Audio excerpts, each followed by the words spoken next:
저는 항상 디테일 밀도가 부족한 것 같아 고민입니다. 머리카락, 눈, 옷 등등의 밀도가 너무 부족한 걸 인지하고 있음에도 그림이 밀도가 낮게만 나오는 것 같습니다. 어떻게 해결할 수 있을까요? 한번 보도록 하겠습니다. 밀도 이런 것들을 말씀하셨는데, 밀도라는 이야기 많이 들어봤잖아요.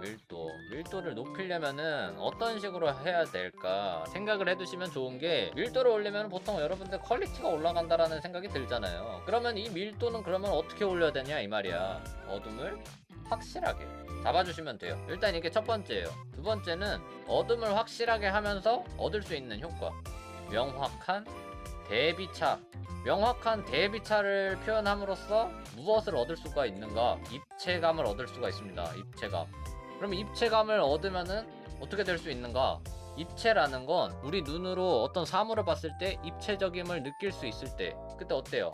리얼하다라는 감각을 느낄 수가 있어요. 리얼하다의 감각을 느낀다는 건 결국에 뭐예요? 자연스러움으로 귀결됩니다.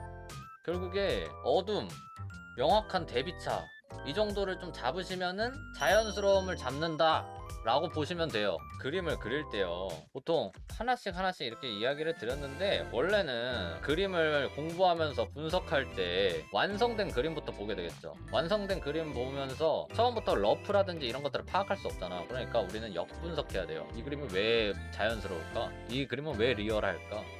자연스럽다라는 인상을 먼저 받았고, 자연스러움은 어디서 나올까? 리얼하다라는 것에 대한 감각에서 나오는구나. 리얼함을 어디서 얻을 수가 있을까? 입체감이 표현되었기 때문에 리얼하다라는 느낌을 받을 수가 있는 거구나. 그 입체감은 어디서 얻을 수가 있을까?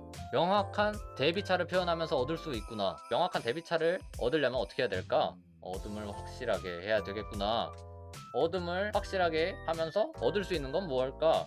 퀄리티와 밀도가 늘어남을 얻을 수가 있구나.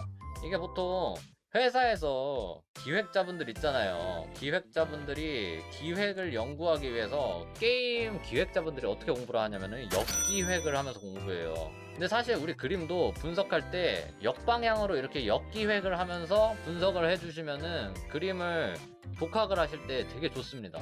저는 근데 어느 정도 그간 그려왔던 것들이 있으니까 이렇게 주구주구 말씀을 드린 거고, 여러분들이 한번 이런 것들을 제가 얘기를 해드렸으니까 나중에 한번 다른 그림들을 보면서 관찰하시면서 이런 역기획을 통해 가지고 어떤 식으로 해가지고 잘 그려졌는지 한번 분석을 해보시면은 되게 도움이 많이 되실 거예요. 그러면은 이런 것들을 그림에다가 대입을 해봐야겠죠.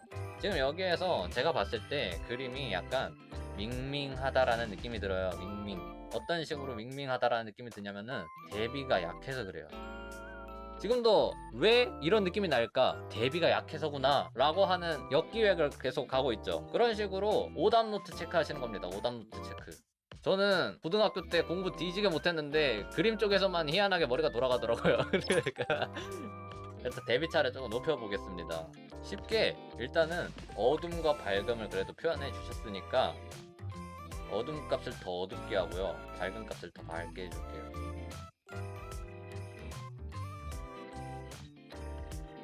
선명해졌죠? 지금 이 이론만 딱 적용한 거잖아요. 그림에다가 어두운 부분을 더 어둡게, 밝은 부분을 더 밝게 해서 대비차를 높였어요. 그랬더니 어때요? 그림이 선명해지고 입체감이 살아난 거예요. 그러면 여기서 더 자연스럽게 만들기 위해서 여러가지 아트웍들을 더 추가를 하겠습니다. 지금 여기서 부족한 것들이 어떤 것이 보이냐면은 더 섬세한 묘사들이 더 추가가 되면은 좋을 것 같다 라는 생각이 들어요.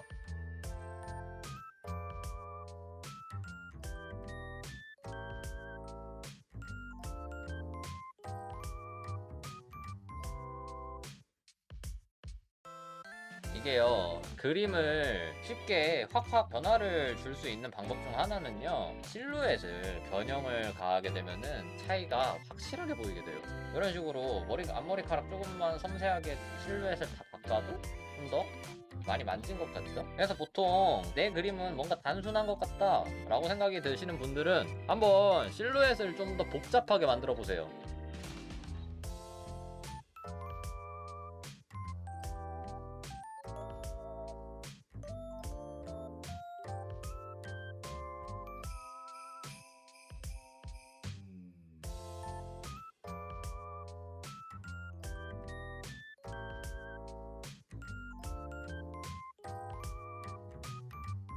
그리고 묘사를 하시면서 가장 신경을 써야 할 부분은요, 밝은 톤과 어두운 톤, 투톤의 구조를 일단은 가볍게 생각을 해보시면은 밝은 톤들이 있고 어두운 톤들이 있잖아요. 그 밝은 톤과 어두운 톤의 이 경계들을 표현하실 때 그때 묘사들을 되게 집중적으로 열심히 묘사해 주시면 됩니다. 그 부분이 눈에 진짜 많이 띄는 부분이거든요. 그 경계 부분에 눈이 너무 쏠리는 것을 막고자 많은 분들이 중간 톤으로서 어느 정도 밀도를 올리면서 커버를 할 수가 있어요.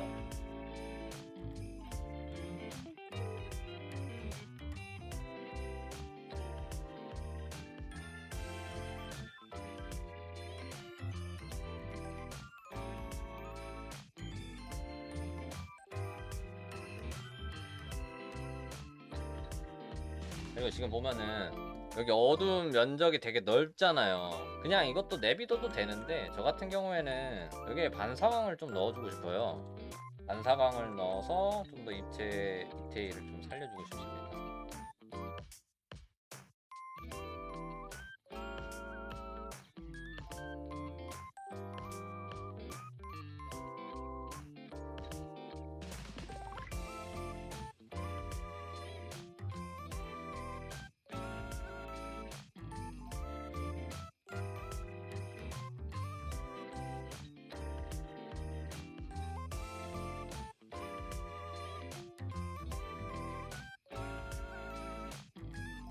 이게 어두운 부분의 묘사를 할 때는 어떻게 해야 될까 고민들 많이 하시는 분들이 많을 거예요. 그런 분들은 지금 이 피드백 보시면은 조금 해결할 수 있는 방법 또는 시도해 볼 수 있는 방법 하나는 가져갈 수 있지 않을까라는 생각이 들어요. 어둠 쪽에는 반사광을 표현을 해가지고 묘사를 해주면은 좀 더 덜 부담스럽게 묘사를 하실 수가 있다. 덜 부담스럽게 입체감을 표현하실 수가 있다. 자연스럽게 이렇게 묘사해주기가 좋아요. 지금 보면은 얘 입체는 지금 얘네들은 바닥을 보고 있으니까 난색조의 영향을 받았는데 얘 같은 경우에는 위를 보고 있잖아요. 하늘과 마주보고 있는 면들이다 보니까 얘네들은 반사광의 영향을 따로 받아요.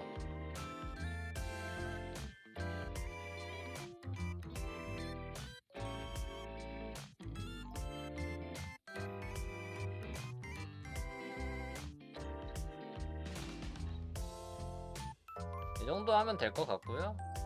도움이 되셨다면 좋을 것 같고요. 메일 보내주셔서 감사합니다. 이 초콜릿들을 활용을 해서